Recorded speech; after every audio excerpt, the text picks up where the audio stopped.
بسم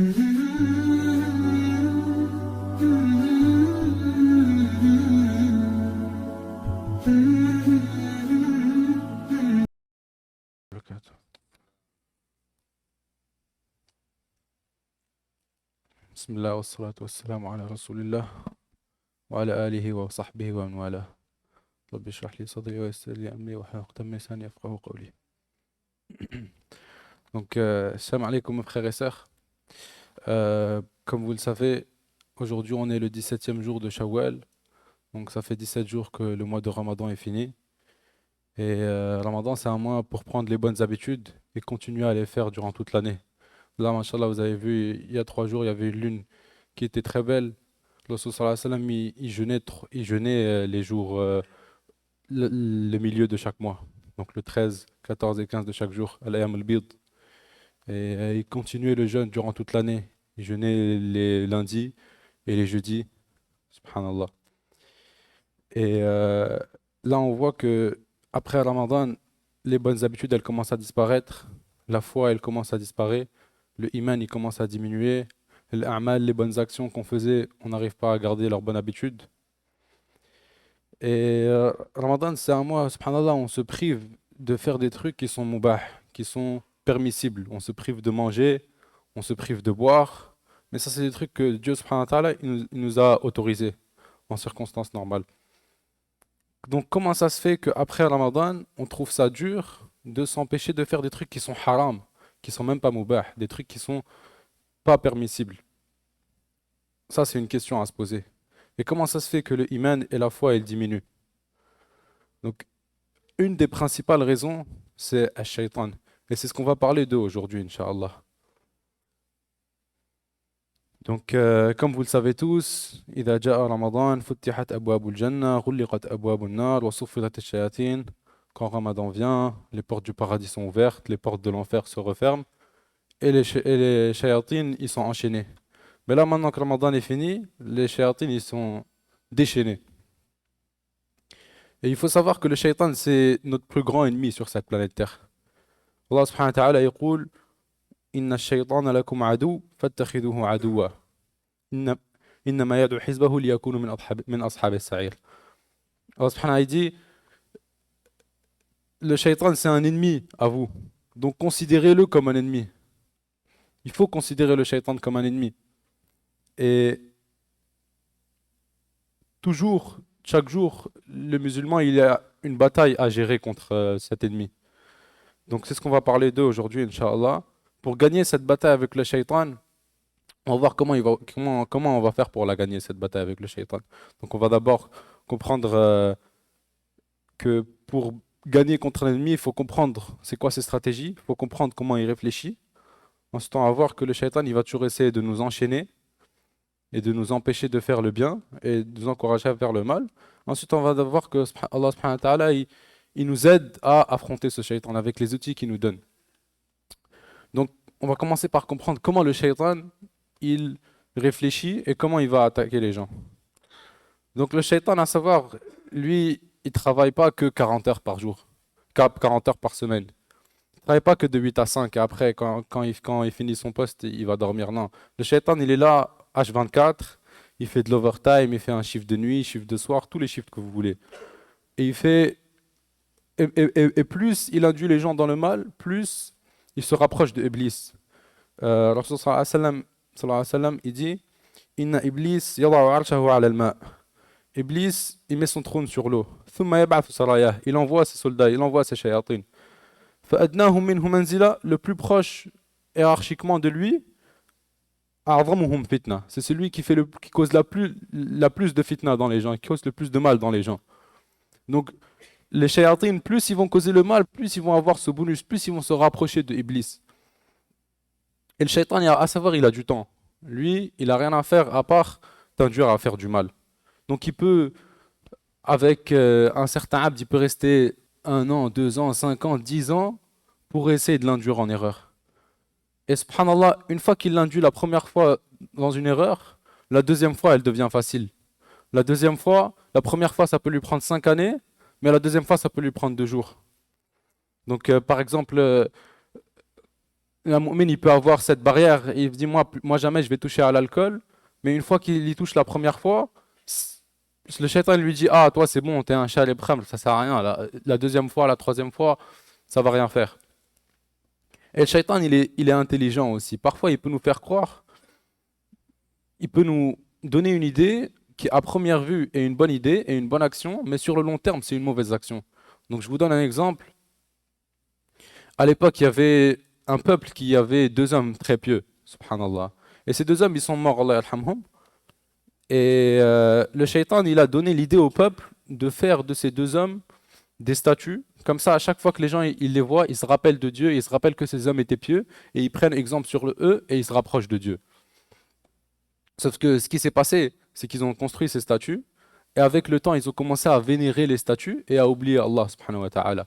Donc là, on voit qu'il y a une idée qui au départ était semblait correcte, mais sur le long terme, le shaitan, il avait déjà pensé, il avait un plan mauvais pour ces gens, et il leur a mené au shirk, wal iyadu billah.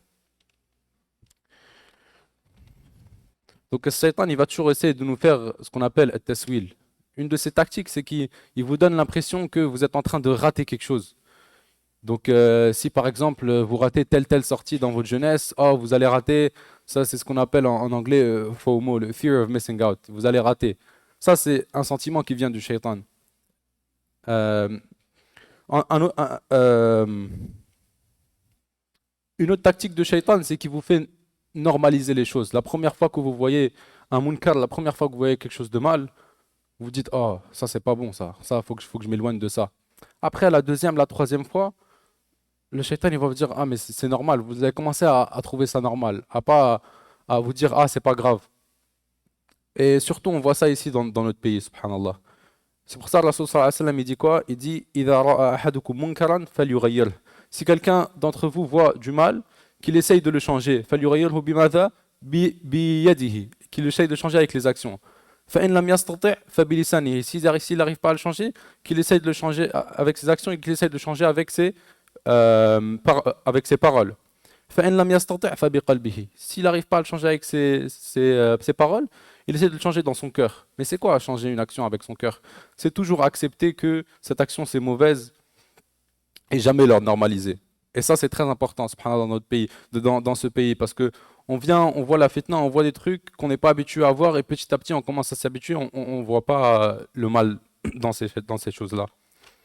Il faut savoir aussi que le shaitan, il est là dans tous les chemins qu'on prend. Rasul sallallahu alayhi wa sallam, il dit Inna shaytana qa'ada libni Adam bi turuqihi. Le shaitan il s'assoit sur chaque chemin de Bani Adam. Il ne le laisse pas respirer. Quand il va aux toilettes, il le suit. Quand il mange, il le suit. Quand il dort, il le suit. Il ne le lâche pas. Et le shaitan il se dit pas ah cette personne elle est pieuse, elle va être difficile à avoir, elle je vais la laisser tranquille. Non, même la personne pieuse, il va essayer d'aller la faire la waswasa. S'il n'arrive pas, il va essayer de la faire tomber dans le bid'a. Il n'arrive pas, il va essayer de la faire tomber dans un truc un peu plus petit. Il va jamais abandonner.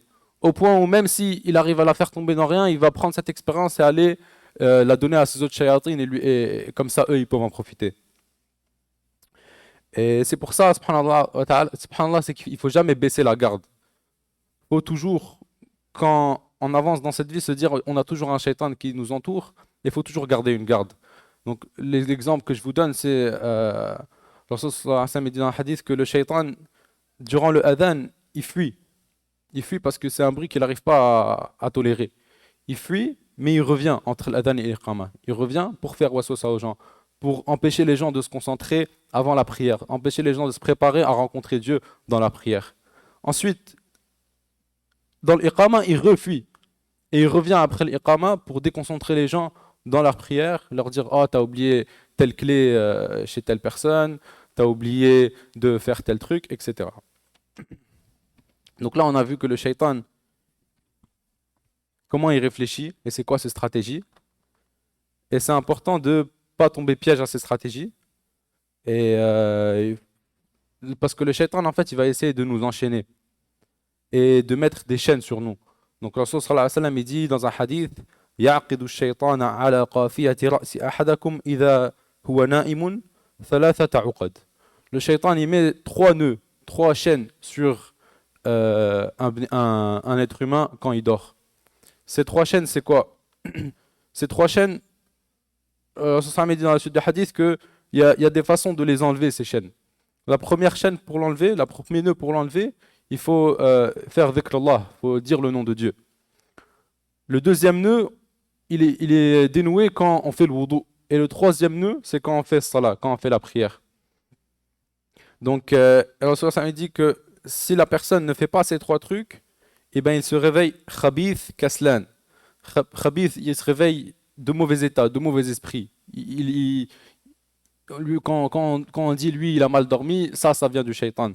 Il se réveille flemmard, il n'a pas envie de faire les actions, il n'a pas envie de propager le khayr, il n'a pas envie de se mettre au travail.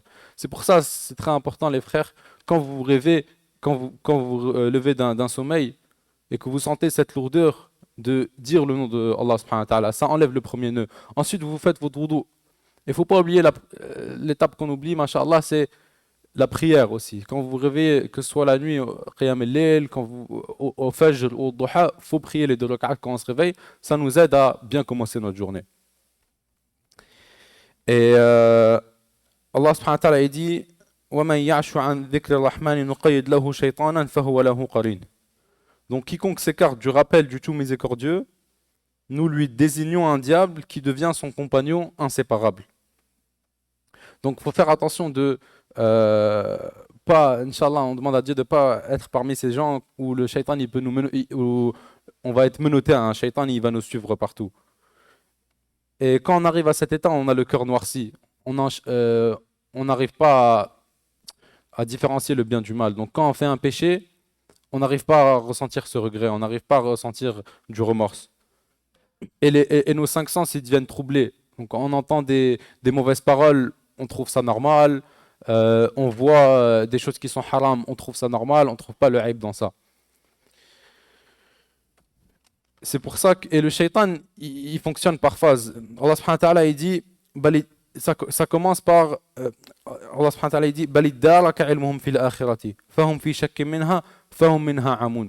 Donc il commence par pas avoir des connaissances sur l'akhira. Ensuite, il commence à être en doute de cette akhira. Et wal'iyadhu billah, la dernière, c'est qu'il commence à être aveugle de cette akhira. Il ne croit même plus en la akhira. Il ne croit même plus en la vie au-delà. Et il faut faire attention à ce que ces chaînes, elles ne nous suivent pas, et qu'on se débarrasse de ces chaînes du shaitan, et que elles ne nous suivent pas jusqu'au jour du jugement. Allah subhanahu wa ta'ala dit يَوْمَ يُدْعَوْنَ إِلَى السُّجُودِ فَلَا يَسْتَطِيعُونَ وَقَدْ كَانُوا يُدْعَوْنَ إِلَى السُّجُودِ وَهُمْ سَالِمُونَ. Donc, le jour du jugement, si les chaînes elles nous suivent, on ne pourra même pas se prosterner. Et un très important exemple, le shaitan, il va toujours essayer de vous faire sentir que vous faites que c'est trop tard. Que par exemple, il va vous dire vous faites déjà trop de péchés, ça sert à rien de faire du bien. Et ça c'est très courant. Par exemple, il va vous dire, oh, il va aller à Sharib al-Khamr, le buveur d'alcool, il va lui dire, toi, tu es déjà en train de boire de l'alcool, arrête l'alcool et ensuite commence à prier. Mais le Rasul sallallahu alayhi wa sallam, il ne dit pas ça, il dit, Innal hasanat yudhibna as-sayyi'at. Quand vous faites des bonnes actions, ça efface les mauvaises actions. Donc, il ne faut pas attendre que on arrête les mauvaises actions avant de commencer les bonnes actions. Non, il faut commencer les bonnes actions et petit à petit, vous allez voir que Dieu, il va remplacer ces bonnes actions que vous faites. Parce que le temps que vous consacrez pour faire ces bonnes actions, vous ne pouvez pas le consacrer pour faire d'autres mauvaises actions. Donc si par exemple on prie l'Isha à la mosquée, on ne pourra pas aller aller dans des boîtes de nuit, etc.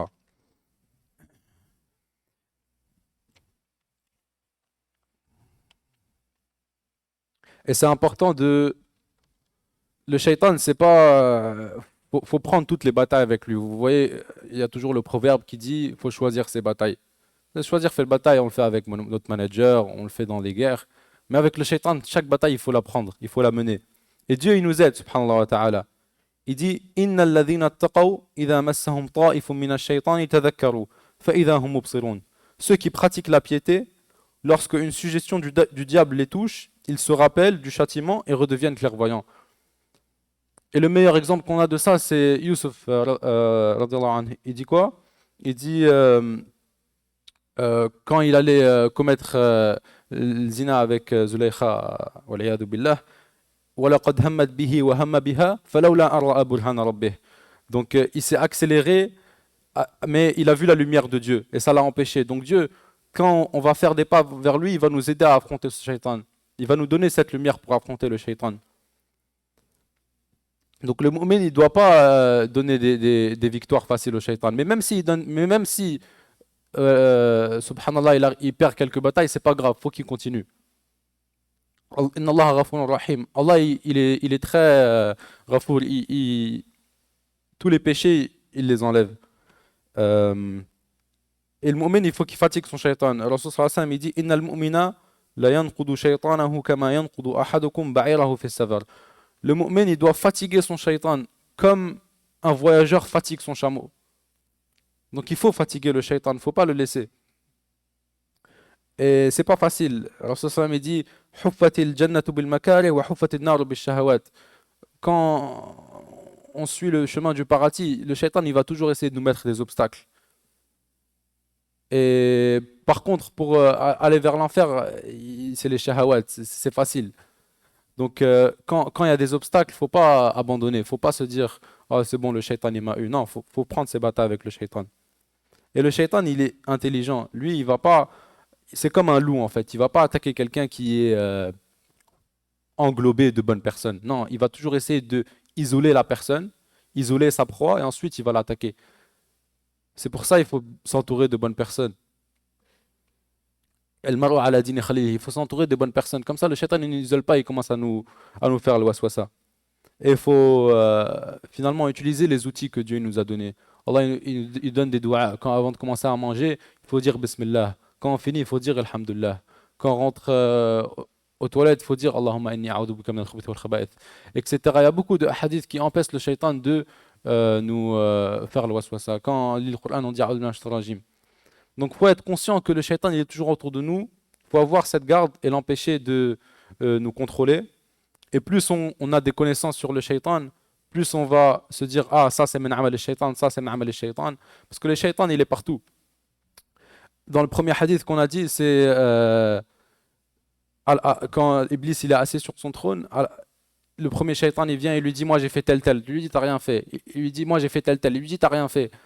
Il lui dit le troisième shaitan il vient et lui dit je me rappelle exactement, pas exactement, mais il dit lam atruku hatta farraqtu baynahu wa bayna zawjatihi. Donc il l'a pas laissé jusqu'à qu'il l'a séparé entre lui et sa femme. Donc même dans nos relations avec les gens, le shaitan il est là. Il va essayer de nous faire croire que oh, cette personne nous a manqué de respect. Oh, non, il va laisser notre ego prendre le dessus.